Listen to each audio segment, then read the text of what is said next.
안녕하십니까. 오늘도 또 즐거운 하루 되셨습니까? 오늘은 제가 미국에 살면서 35년 동안 살면서 수많은 싸움을 하고 살았겠죠.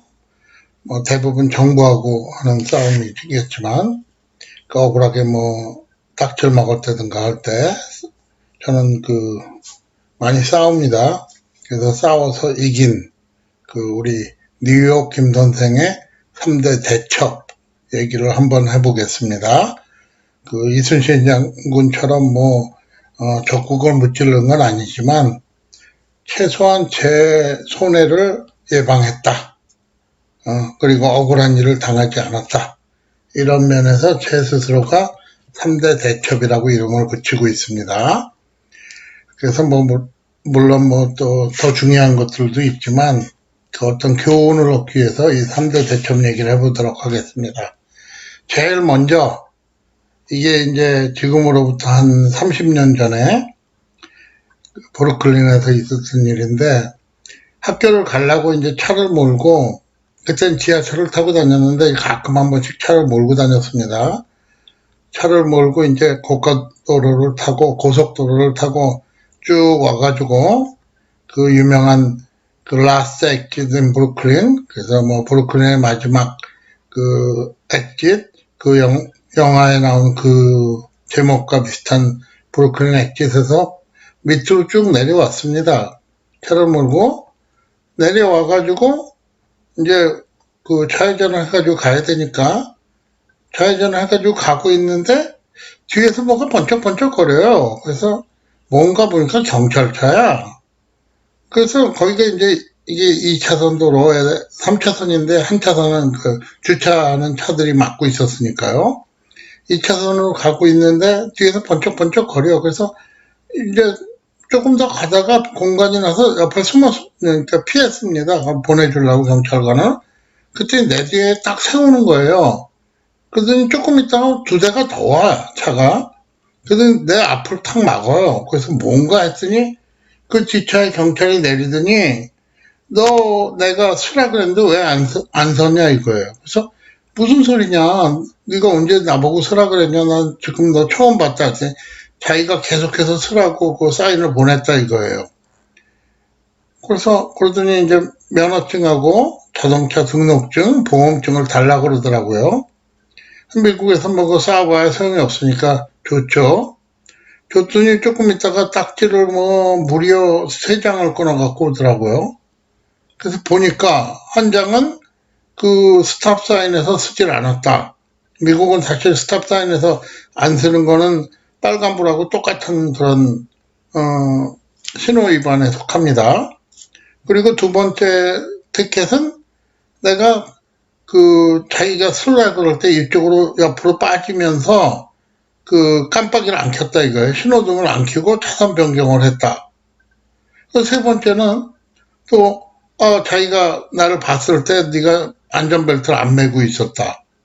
그 딱지 3장을 주는 거예요. 정말 황당하더라고요.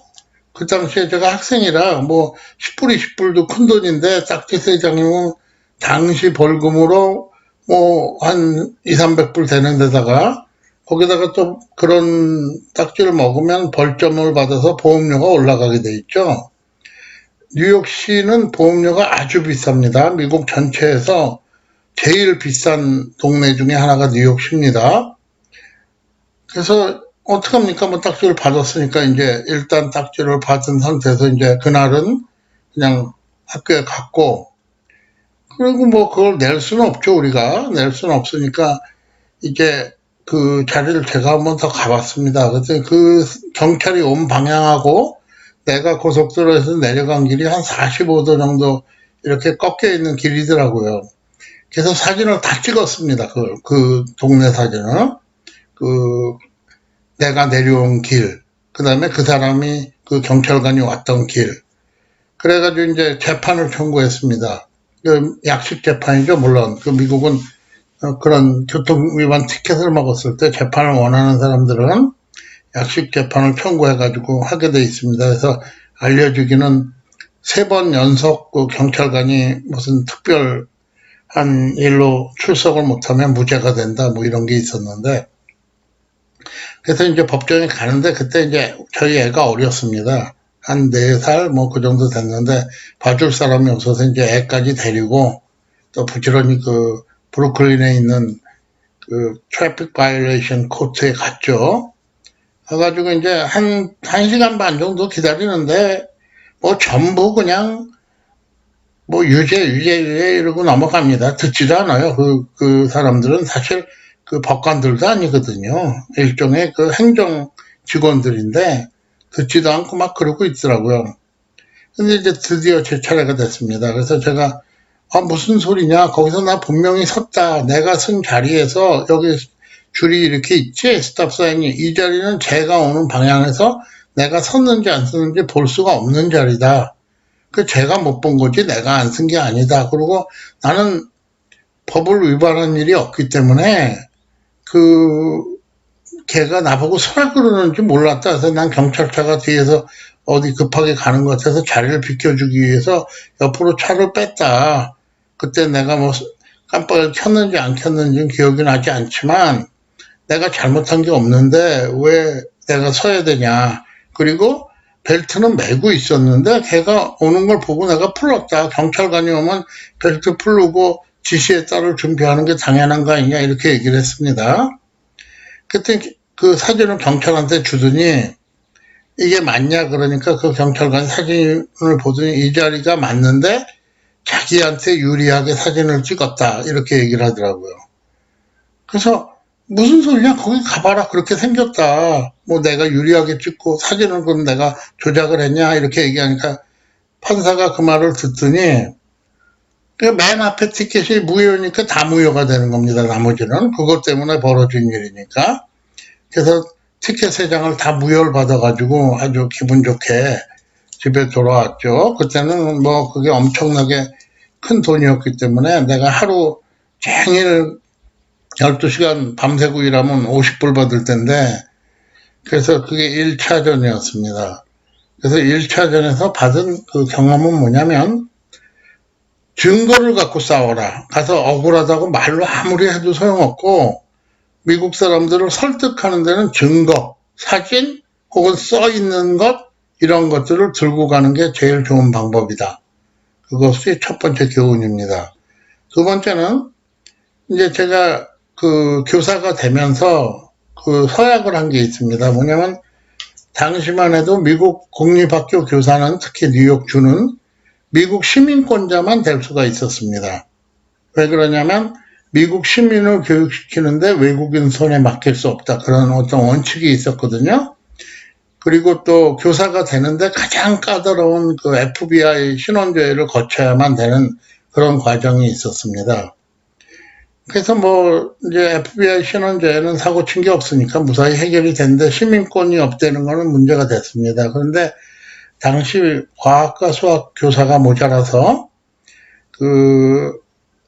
제가 당시에 영주권자였거든요. 영주권자가 3년 내에 시민권을 받는 데는 서약을 하면 그러면 교사가 될 수 있었습니다. 지금은 이제 영주권자가 바로 될 수 있습니다. 그때랑 달리. 그래가지고 이제 서약을 하고 교사가 됐죠. 그러다 보니까 이제 3년 정도 지나니까 거의 되니까 시민권을 따야 돼가지고 제가 딴 동영상에서 한번 말씀드렸는데 이제 그 이민국에 전화를 걸어서 니네가 좀 와라 그래가지고 우리 교회에서 사람들 모아가지고 다 같이 했다 그랬죠. 그래서 이제 신청은 잘 했습니다. 신청은 잘 했는데 이놈의 이제 시험을 봐야 되죠. 근데 시험이 그 시험관이랑 둘이 앉아서 1대1 말로 시험을 보는 겁니다. 그 말로 보는 건 도중에 뭐 네 주소를 써봐라 뭐 이런 것도 있고 그렇긴 한데 말로 시험 보는데 시험 내용은 그 전화번호부 뒤에 보면 다 있기 때문에 한 뭐 100개 정도 외우면 문제를 외우면 그 다음엔 다 해결이 됩니다. 문제는 그걸 영어 말로 하다 보니까 못 알아듣는 사람들은 대답을 할 수 없는 게 문제가 되긴 하죠. 근데 같이 신청한 사람들 전원 다 그 인터뷰가 했는데 나만 연락이 없는 거예요. 그때 당시에 이제 와이프도 같이 신청을 했는데 신청을 해가지고 받았습니다. 그러니까 패스를 했습니다. 그리고 그 선서를 하고 시민권을 받았는데 저는 연락이 없는 거예요. 그래서 이제 편지를 보냈습니다. 왜 나는 연락이 없냐, 어떻게 됐냐 이게. 그랬더니 그쪽에서 답장이 없어요. 아예 답장도 없고 그러더니 또 편지를 3번쯤 보냈습니다. 그때서야 연락이 왔는데 뭐라 그러냐면 네 서류는 우리한테 없다. 그러니까 다시 신청을 해라. 당시 그 시민권 신청료가 600불 정도 했습니다. 굉장히 나는 아깝다고 생각하고 했는데 그게 이제 열받고 꼭지가 확 도는 거죠. 그런데 주변에 물어보니까 심지어 변호사도 가끔 그런 일이 일어나는데 네가 급하니까 네가 다시 신청을 하는 게 제일 빠른 방법이다. 그리고 편지를 써갖고 나 이거 2번째 신청이니까 좀 빨리 좀 해달라. 이런 내용을 쓰라고 그러더라고요. 그러면 좀 빨리 받을 수 있다. 근데 사실 억울하지 않습니까? 그 내 잘못도 아니고 지네가 어디 서류 처박아 놓던 거 잊어먹은 다음에 나보고 다시 신청을 하라 그러면 그 신청하는데 또 각종 서류 들고 가갖고 이번엔 나 혼자니까 이제 이민구에 가서 해야죠. 아니면 변호사한테 돈을 주고 하든가. 그래서 이건 아니다 그런 생각이 들더라고요. 그래서 비장의 무기를 꺼냈습니다. 뭐냐면 뉴욕주 상원의원한테 편지를 썼습니다. 야 이게 이렇고 이래가지고 내가 신청을 했는데 응? 이게 서류가 없어졌다고 나보고 다시 신청을 하라 그런다. 이게 말이 되냐? 그 당시에 그 상원의원이 누구냐면 힐러리 클린턴이었습니다. 뉴욕 스테이트에. 그래갖고 보냈더니 한 달도 안 돼서 연락이 왔습니다. 미국에는 그런 그 국회의원 사무실에서 선거 구민들의 불평만 전문적으로 취급하는 직원들이 따로 있습니다. 또 이민 문제 같은 거는 그 자원봉사자들이 많이 하고요. 저희 아들도 그걸 했는데. 그래가지고 이제 이 사람들이 그 내 편지를 이민국으로 보냈습니다. 그러니까 이민국이 영향력 있는 상원의원이 보내온 편지니까 무시할 수도 없고 그래가지고 저한테 이제 연락을 해서 너 뭘 원하냐? 그래서 나는 간단하다. 나는 시민권 인터뷰를 빨리 하게 해달라. 내가 학교 교사인데 이렇고 이런 상황이어서 빨리 시민권을 받아서 학교에 제출해야 된다. 이렇게 얘기를 했더니 알았다 그러고 끊더라고요. 그러더니 바로 또 하루 이틀 있다 전화가 와가지고 그런 역사가 없습니다. 너 언제 인터뷰하기 원하니? 그래서 내 시간 편한 시간을 달라 그러더라고요. 그래서 일주일쯤 뒤에 내가 그때 하겠다 그러니까 그럼 그때 몇 시까지 오라 그러더라고요. 그래서 갔습니다. 갔더니 보통 그러면 많이 기다리고 그러는데 가자마자 바로 들어오라 그러더라고요. 그러더니 가니까 그 사람이 인터뷰하는 사람이 야 너는 서류가 하나도 없고 왜 편지 한 장밖에 없니 그러더라고요. 뭐냐면 서류가 없어진 상태로 그냥 하는 겁니다. 원래는 그게 5년치 세금 보고 한 것도 보고 처음에 입국할 때부터 기록을 다 해가지고 그 어디로 어떻게 되고 불법 체류한 기록이 없고 이런 걸 일일이 다 확인하는데 제 같은 경우에는 이제 특별한 경우가 됐습니다. 그래서 편지 한 장, 내가 힐러리 클린턴한테 보낸 편지, 그리고 힐러리 클린턴 오피스에서 언제 전화가 오고 그런 그 밑에 그 메모 하나 딱 붙어 있더라고요. 그래서 이제 열 문제를 물어보더라고요. 열 문제 무난히 대답했죠. 어려운 거 아니니까. 그랬더니 축하한다 그러면서 시험 통과했으니까 이제 곧 그 선서하고 시민권을 받게 될 거다 이렇게 얘기를 하더라고요. 그래서 고맙다 그러고 나왔죠. 그 다음에도 이제 또 선서하는데 또 한참 또 시간이 걸리긴 했지만 그리고 또 한 번 더 힐러리한테 편지 써가지고 왜 선서 날짜가 안 오냐고 또 쓰기도 했지만 하여간 무난히 어떻게 됐든 돈 안 들이고 해결이 됐습니다. 그래도 다른 사람들보다는 좀 늦었죠. 그래서 두 번째 교훈은 뭐냐면 미국에서 어떤 그 법적인 억울한 문제가 정부하고 있을 때 특히 연방정부 그때는 무조건 자기네 지역구 국회의원, 상원의원, 하원의원한테 찾아가서 컴플레인을 하거나 혹은 편지를 보내는 겁니다. 그게 제일 쉬운 방법입니다. 무슨 변호사도 필요 없고 그런 방법으로 해결하는 게 제일 쉬운 방법이죠. 미국 사람들 그 국회의원들이 그래서 있는 거고, 그다음에 국회의원들이 그 사무실을 자기 지역구에 뭐 작게는 한 10개, 뭐 많게는 수십 개씩 운영을 합니다. 그런 일 때문에. 아니면은 주소를 공고를 하죠. 일로 편지를 보내라, 이런 식으로. 그래서 세 번째, 이제 이거는 아주 큰 사건입니다. 이거는 제가 교사를 시작하고 딱 이제 2년째가 되는 해였는데, 제가 다른 그 동영상에서 한번 미국의 액세스 제도라는 걸 말씀드렸죠. 학생이 줄면 학교 예산이 같이 줄고, 그러면 선생을 내보내서 딴 학교로 학생이 많은 학교로 보낸다. 그런데 그 보내는 그 원칙은 뭐냐면 새로 들어온 선생부터 나가야 된다. 그런 원칙이 있죠. 아주 딱 정해져 있으니까 빼도 박도 못하고. 그래서 이제 한 학기가 끝나고 봄학기가 돼가지고 2월 초에 그 액세스 대상에 제가 이제 속하게 됐습니다.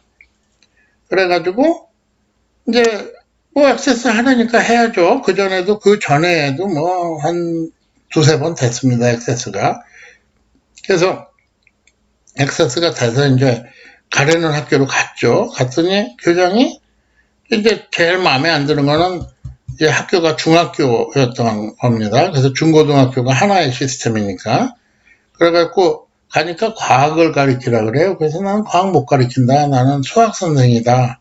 그랬더니 그 교육위원회에다가 뭐라고 써놨냐면 이 사람이 자기가 오퍼한 잡을 거부했다. 그거는 안 되는 겁니다. 하라 그러면 해야지 나는 이건 못하고 이런 식으로 얘기를 안 하는데, 그 당시에는 사실 그 교사 월급이 저는 껌값이었습니다. 교사 월급보다 과외 선생으로 5배쯤 돈을 더 벌었으니까, 5배는 안 되겠네. 4배쯤 더 벌었으니까 교사 월급은 완전 용돈이었습니다. 그리고 뭐 세금 떼고 못 떼고 뭐 연금 떼고 나면 사실 받는 것도 몇 푼 안 됐고, 있으나 없으나 뭐 최대한 똑같았으니까 배짱이죠, 사람이. 그러니까 그래서 이제 그때 유행하던 그 유행어, 트럼프가 유행시킨 거, You are fired. 너 잘렸어. 집에 가서 해봐. 뭐 이런 말을 딱 하더라고요. 그래서 알았다 그러고 집에 왔죠. 집에 와가지고 이제 그 규정집을 읽어보니까 그런 교육위원회에 항의를 할 일이 있으면 6개월 내에 하라 그러더라고요. 그래서 6개월 내에 교육위원회 항의를 하라고 돼 있으니까 제가 서두를 일이 전혀 없죠. 그래서 5개월하고 2주를 편안하게 쉬었습니다. 뭐 과외시키면서 쉬니까 큰 문제 없죠. 먹고 사는데 지장 없고. 그래서 다 쌀떡에서 배짱도 나오는 것 같습니다. 그 2주 전에 이제 편지를 썼습니다. 제가 편지를 교육위원회 그러니까 교육감한테 썼죠. 교육감한테 편지를 쓰면서 야, 이건 억울하다. 내가 잘못한 거 아니고 내가 수학 선생인데 과학을 가르치라 그래서 난 그거 모른다 못한다 그랬더니 제가 날 잘렸다. 그리고 액세스 과정에도 조금 문제가 있는 것 같다. 리걸리 정해진 대로 하지 않은 것 같다. 그럼 나랑 같은 액세스를 당한 사람이 있었는데 그 사람이 저보다 사실 하루 늦은 사람이거든요. 근데 그 사람은 이제 학교로 다시 돌아갔습니다. 액세스 했다가 또 뭐 예산이 돌아오면 다시 불러드리고 이러니까요. 그래서 이제 그런 내용을 써서 이제 보내는데, 물론 등기로 보내야죠. 그런 내용은. 밑에다가 뭘 써놨냐면 CC 뭔지 아시죠? 카본 카피. 다시 말해서 이걸 다른 사람한테도 같은 내용을 편지를 보낸다. 그런 내용이죠. 그래서 그 CC에다가 뉴욕시장 당시에, 그리고 뉴욕타임즈 교육 담당 에디터 이름을 딱 써놨습니다. 사실은 그 사람들한테 보내지도 않았습니다. 그런 편지에. 근데 이제 대답이 없으면 보내려고 쓴 거죠. 그래서 이제 그 편지를 그 교육감한테 보냈더니 이틀 만에 부교육감한테서 전화가 왔습니다. 자기랑 먼저 만나서 얘기를 하는데 조건은 뭐냐? 그동안에 아무 기자하고 아무런 얘기도 하지 않는다. 그런 조건으로 만나자 그러더라고요. 그래서 만나자 그러고 갔습니다. 갔더니 나를 내보내는 학교 교장, 그리고 또 나를 파이어 시킨 그러니까 그 경우에는 그 교장들이 제일 무서워하는 사람이 바로 교육위원회, 뭐 교육감, 부교육감입니다. 미국은 교육감, 부교육감이 아무 때나 교장을 잘라도 되거든요. 그 사람들은 뭐 계약도 없고 그런 상태니까. 그러니까 이제 좀 다그치더라고요. 그러더니 잠깐 그 사람들 나가 있으라 그러더니 나보고 너 뭘 원하냐 그렇게 묻더라고요. 그래서 제가 말했죠. 나는 6개월간 월급을 못 받았다. 억울한 일을 당하고. 그러니까 6개월간 월급. 그 다음에 뉴욕 교사는 한 달에 하루 sickday가 있거든요. 그러니까 병가죠. 병가일. 그 6일 동안의 병가. 그 다음에 승급, 월급 승급시키는 거 다 해주고 뭐 이런 요구를 했습니다. 그랬더니 잠깐 나가 있으라 그랬더니 교장들을 불러갖고 미국은 학교별로 예산을 배정하고 그 학교별로 집행을 하거든요. 예산을. 얘 6개월치 월급의 절반은 네가 내고 절반은 네가 내고 그래갖고 2명의 교장한테 사인을 딱 시켰습니다. 그리고 나 들어가니까 사인을 하나 하라 그러면서 얘기가 뭐냐면 지금 여기서 있었던 일은 아무한테도 발설하지 않는다. 특히 언론하고는 얘기하지 않는다. 뭐 그런 조건을 달아서 네가 원하는 걸 다 들어주겠다 이렇게 얘기하더라고. 뭐 저야 뭐 좋죠. 그래서 저는 원래 다른 동영상에서도 얘기했는데 개근을 싫어합니다. 특히 직장에서 사람은 쉬어가면서 다녀야지 개근하고 뭐 그런 거는 저는 별로 가치를 두지 않는 사람이었는데 제가 22년 교사하면서 딱 한 번 개근을 하는 학기가 있었는데 그때가 그때입니다. 뭐 6개월 학교를 안 갔으니까 나중에 전부 쳐줬으니까 자동 개근이 된 거죠. 그 다음에는 개근한 일이 한 번도 없습니다. 그래서 내가 원했던 거 다 받아내고 그대로 모든 거 억울한 일 안 당하고 다시 이제 교직으로 돌아가서 또 6개월 일한 걸로 기록에 남고 뭐 그런 경험이 있습니다. 여기서 좋은 교훈이라 그러면 미국에서는 이런 기관과 싸울 때 혼자 싸우지 말고 언론을 동원해라. 그래서 언론이 뭔가 좀 흥미를 가질 만한 그런 거리를 하나 만들어야 돼요. 그 스토리가 언론의 관심을 끌 수 있으면 그거는 100% 성공합니다. 왜? 공무원 고위직들이 제일 무서워하는 게 언론이거든요. 언론에서 나쁜 평가를 받는 거는 자기네들 어떤 직무 수행에 있어서 굉장히 나쁜 결과를 갖고 오기 때문에 근데 이제 그 당시에 미국의 수학과학 교사가 모자라서 영국에서 수입을 해갖고 왔거든요. 뉴욕시에서 뭐 200명인가 몇 명은. 그래서 그게 뭐 뉴욕타임스에 기사도 나고 그랬습니다. 우리 교사가 모자란다 이러고. 그러니까 제 얘기가 거기 가면 아주 재밌는 얘기가 되는 겁니다. 왜? 수학교사니까. 그래서 저도 그걸 알고 그 편지에도 그런 내용을 썼습니다. 수입도 해오는데 왜 나는 액세스 시켜갖고 잘랐냐. 그래가지고 오늘 이제 크다면 크고 별거 아닌 별건 아닌데 개인적으로는 굉장히 큰 스트레스도 받고 어려움을 겪었던 사건들이죠. 그래서 그 3대 대첩을 겪으면서 미국에서 느낀 정부 혹은 기관과 싸우는 법. 첫 번째, 말로 하지 말고 증거를 가져가라. 사진이든 혹은 써있는 문서든 증거를 가져가라. 두 번째, 지역 국회의원을 이용하라. 세 번째, 언론을 이용하고 그 언론의 타이틀을 가지고 공무원들에게 겁을 주라. 이런 내용이었습니다. 뭐 도움이 되셨으면 좋겠습니다. 그리고 재미있었으면 또 좋겠고요. 그래서 오늘도 즐거운 하루 되시고 또 즐겁게 하루 보내십시오. 여기는 지금 사진 나오는 것들은 한옥마을 그쪽이네요. 그래서 거기 가니까 아주 재밌더라고요. 여러분들도 시간 나실 때 한번 가보시고 좋은 건 뭐 돈이 안 드니까 그럼 다음에 또 다른 컨텐츠로 찾아뵙겠습니다. 안녕히 계십시오.